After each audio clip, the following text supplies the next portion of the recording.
안녕하세요, 여러분. 바보 모먼츠입니다. 어느새 2024년도 며칠 남지 않았네요. 지난번 제가 올린 영상도 많이 봐주시고 2025년 다이어리도 생각보다 많이 받아가 주셨어요. 다시 한번 감사드립니다. 오늘은 2024년을 마무리하고 2025년을 맞이해보고자 연말 결산 다이어리와 함께 찾아왔습니다. 한 해의 마무리를 위해 소소하게 만든 연말 결산 페이지들을 공유해드리고 2024년을 알차게 매듭 짓고자 합니다. 또 2025년이 찾아오기 전에 맞이할 준비를 마치기 위해 저번에 공유드렸던 2025년 다이어리를 함께 셋업해 보려고 합니다. 아직 템플릿을 받지 않으신 분들은 지난 영상 참고해주세요. 여러분께는 2025년 버전부터 공개해드렸지만 사실 저는 올해도 J형과 P형 다이어리를 전부 사용했습니다. 약간의 업그레이드가 있긴 하지만 새해 다이어리 양식과 비슷하죠? 이렇게 1년 동안 다이어리를 열심히 작성하고 되돌아보면 굉장히 뿌듯한 것 같아요. 2024년 연말 결산 양식은 총 3페이지로 구성되어 있습니다. 첫 번째 페이지는 한 해를 전부 한눈에 볼 수 있는 리캡 페이지고 그 다음은 2024년의 주요 이벤트를 채워 넣을 수 있는 하이라이트 페이지, 마지막으로는 새해가 되며 했던 결심들을 되돌아보고 올해를 어떻게 살아냈는지 회고하는 2024년 돌아보기 페이지입니다. 이 양식 또한 라이트 모드와 다크 모드 둘 다 만들어서 더보기란에 공유해드렸으니까 아직 올해 리뷰를 시작하지 않으신 분들은 한번 다운받아서 사용해보셔도 좋을 것 같아요. 저는 우선 첫 페이지부터 꾸며주겠습니다. 이 요약 페이지에는 2024년의 모든 날들이 들어있습니다. 각 달마다 한 줄씩 총 12줄로 이루어져 있는데요. 단 하루도 빠짐없이 올해의 366일을 되돌아보실 수 있습니다. 일단 이 빈 페이지에 제가 1년 동안 썼던 다이어리를 참고해서 제게 있었던 이벤트와 굵직한 스케줄들을 채워왔습니다. 일정의 특성에 따라 색상을 달리해서 어느 달에 어떤 종류의 이벤트가 많았는지 한눈에 파악할 수 있도록 작성했어요. 한눈에 봐도 4월과 5월에 굉장히 일정도 많고 가족들과 함께하는 시간이 많았던 게 눈에 보이네요. 이제 저는 여기에 사진들을 넣어주고 정말 중요하고 컸던 이벤트를 강조하면서 올해를 더 쉽게 한눈에 정리할 수 있도록 꾸며줄 거예요. 저에게 올해는 정말 다사다난하면서도 많은 걸 이룬 한 해였습니다. 취준생으로서 새해를 맞이해서 2024년의 시작은 그리 여유롭지 않았지만 2월쯤 취업을 하게 되어 크게 한시름 놓았습니다. 그래서 1월에는 면접 보느라 바빠 붙여넣을 사진도 딱히 없고요. 여러 면접 및 개강 일정으로 심플하게 채워놓았습니다. 취업이 확정된 다음 달인 3월부터 저의 폭풍 같은 즐기기가 시작되었는데요. 3월 초에는 친구들과 뉴욕 여행도 가고 친한 친구들이 취업 축하 파티도 해줬어요. 4월 말에는 한국에 다녀왔어요. 길지 않은 일정이라 최대한 꽉 채워서 다녀오다 보니 한눈에 봐도 가장 알찬 달이 시작됩니다. 한국에서 미국으로 돌아올 때 저는 부모님과 함께 입국했는데요. 5월 말에 있는 저의 졸업식에 부모님이 함께 하셨어요. 그리고 6월에는 미국의 무더위를 피해 런던으로 여행을 다녀왔어요. 여름의 런던은 정말 시원하면서도 해가 많이 떠서 날씨가 끝내줬습니다.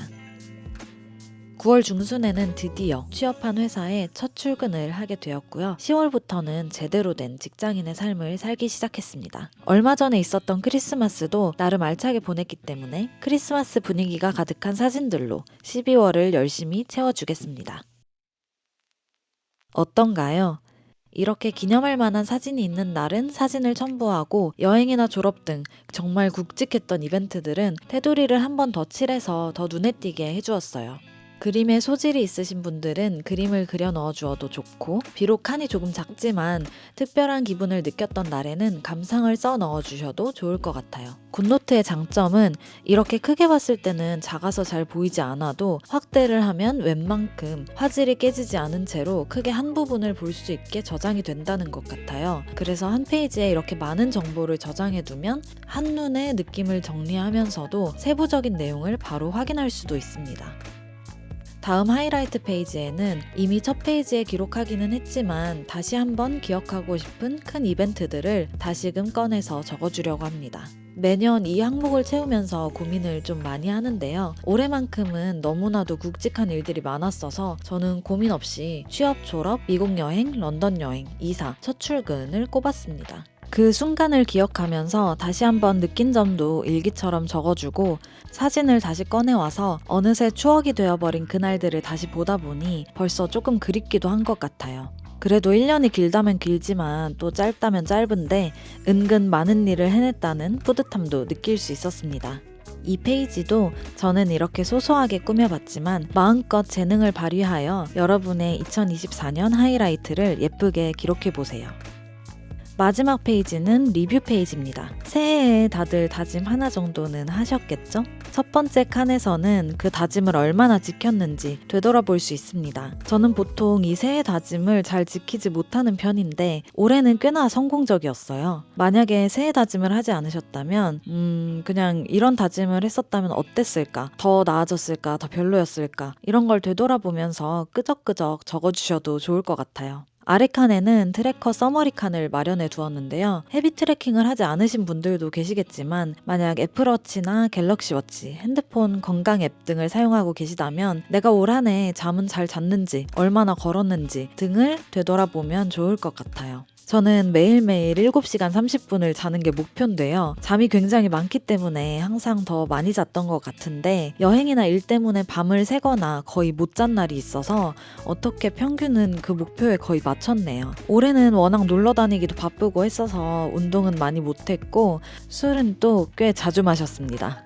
오른쪽에는 이제 또 어릴 때부터 백문백답이라든지 이런 걸 즐기신 분들은 재밌게 채울 것 같은데 올해의 또 중요한 것들을 다방면으로 돌아보실 수 있게 올해의 땡땡 칸을 마련해 두었습니다. 저는 일단 올해 지긋지긋한 대학원과의 헤어짐을 구할 수 있어서 정말 행복했고요. 제 올해의 소비는 바로 킹사이즈 침대입니다. 많은 고민을 하고 샀는데 정말 인생의 질이 달라졌어요. 그리고 여러분 아직 안 보셨다면 한석규 배우가 나오는 이토록 친밀한 배신자라는 드라마 정말 추천합니다. 마지막은 그냥 빈칸입니다. 저는 매년 그 해의 일기를 쓰면서 한 해를 마무리해요. 하루하루를 끝내면서 일기를 쓰니까 이건 연기라고 해야 하나요? 그냥 올해는 어땠다를 쓰는 칸인데요. 사실상 제목이 없는 칸이니까 자유롭게 아무거나 기록해 주시면 됩니다. 아무튼 이렇게 2024년을 마무리했고 이별은 슬프지만 우리에게는 또 다른 만남이 있습니다. 2025년을 맞이하기 위해 이제 저도 2025년 다이어리를 게시해서 셋업을 해보려고 합니다. 저는 여러 유형을 번갈아 가면서 사용할 예정인데요. 우선은 J타입 다크 모드와 P타입 라이트 모드 둘 다 일요일 시작 버전으로 사용하려고 합니다. 본격적으로 새해를 맞이하기 위해 만다라트 페이지에 열심히 계획을 세워보겠습니다. 만다라트 계획표는 최근 엄청난 퍼포먼스를 내고 있는 오타니 쇼헤이 선수도 사용했다고 알려져 더 유명해진 양식인데요. 시각적으로 여러 목표를 한눈에 보면서 체계적으로 정리할 수 있다는 장점이 있습니다. 보통 큰 목표를 8개 세우고 각 목표당 하위 목표를 또 8개씩 세우게 되는데 저는 사실 매년 해도 이 표를 꽉 채우는 게 상당히 어렵더라고요. 그래도 꼭 채워야 한다고 생각하고 억지로라도 써놓다 보면 미처 생각하지 못했던 계획이 떠오르기도 합니다. 저처럼 체계적이고 구체적인 계획을 세우고 실행하는 걸 어려워하시는 분들이라면 이 계획표를 쓰는 것 자체로도 목표 설정에 도움을 받으실 수 있을 것 같아요. 저는 건강, 가족, 취미, 배움, 관계, 커리어, 돈, 그리고 여행의 큰 목표 카테고리를 설정했습니다. 한 살 한 살 먹을수록 아무래도 최대 관심사는 건강인 것 같아요. 하루하루 몸이 달라지는 게 느껴진달까? 그래서 저는 늘 건강과 관련된 내용을 가장 먼저 써줍니다. 저는 잠이 많은 편이고 아침잠이 많기 때문에 항상 7시간 반 수면 및 8시 전 기상을 목표로 삼고 있습니다. 그리고 요즘 재택근무를 하다 보면 3일 연속으로 집에 있는 날도 많은데 그러면 몸이 찌뿌둥하고 무거워지더라고요. 그래서 이틀에 한 번은 꼭 외출해 주려고 합니다. 저는 나름 취미 부자라고 생각하는데 그중 특히 스포츠를 사랑합니다. 또 그중에서도 야구를 사랑하는 사람으로서 새해에는 MLB 직관도 많이 가고 제 홈팀 SSG 직관도 반드시 가려고 합니다. 그리고 전 사실 독서를 그리 많이 하진 않아요. 그래서 새해에는 책 10권을 읽는 게 저의 목표입니다. 다음은 배움 섹션. 저는 10여 년 전에 일본어를 배우고 자격증도 땄었는데요. 아무래도 쓸 일이 없다 보니 다 잊어버렸습니다. 그래서 새해에는 다시 공부를 시작해보려고 합니다. 배우다 말았던 음악 믹싱과 기타도 다시 배워볼 예정이에요. 마지막으로는 절대 다 갈 순 없을 것 같지만 목표를 크게 잡아 8곳의 희망 여행지를 채워주고 만다라트 계획표를 완성해봅니다. 저는 다크모드도 사용할 것이기 때문에 이렇게 완성한 뒤에는 전체를 복사해서 다크모드에 붙여넣고 글씨색을 흰색으로 바꿔줬습니다. 다음으로는 이얼리 페이지를 시작하려고 하는데요. 내년에 계획이 정해진 게 별로 없지만 중요한 생일이나 기념일 등을 우선 기록해줍니다. 제가 다이어리를 게시할 때 가장 먼저 체크하는 건 무조건 저의 생일입니다. 다들 그렇지 않나요? 다음으로는 가족들 그리고 친구들의 생일을 적어줍니다. 학교 다닐 땐 그래도 개강이나 종강, 시험기간 등이 미리 정해져 있어서 그런 일정들을 적어줬는데 직장인이 되었으니 일단 정해진 회사 전체 휴가를 기록해줍니다. 이렇게 간단하게 연간 계획을 세팅해줬는데 앞으로 조금 더 채워질 것 같아요. 이를 바탕으로 P유형의 연간 계획도 채워주는데요. 달력에 체크하지 않고 해당 달의 날짜를 바로 적어서 각 달에 어떤 중요한 일이 있는지를 한눈에 볼 수 있습니다. 특히 생일이나 아주 굵직한 일만 연간 계획에 넣고 싶을 때 제가 애용하는 양식이에요. 마지막으로는 1월을 살짝 시작해 줄 건데요. 제대로 2025년 다이어리로 넘어오기 위해 색상 코드를 정해 줄 겁니다. 저번 다이어리 소개 영상에서 살짝 보여드렸던 것처럼 저는 일정의 유형에 맞게 다른 색상을 지정해서 사용합니다. 제가 사용하는 색상은 이러합니다.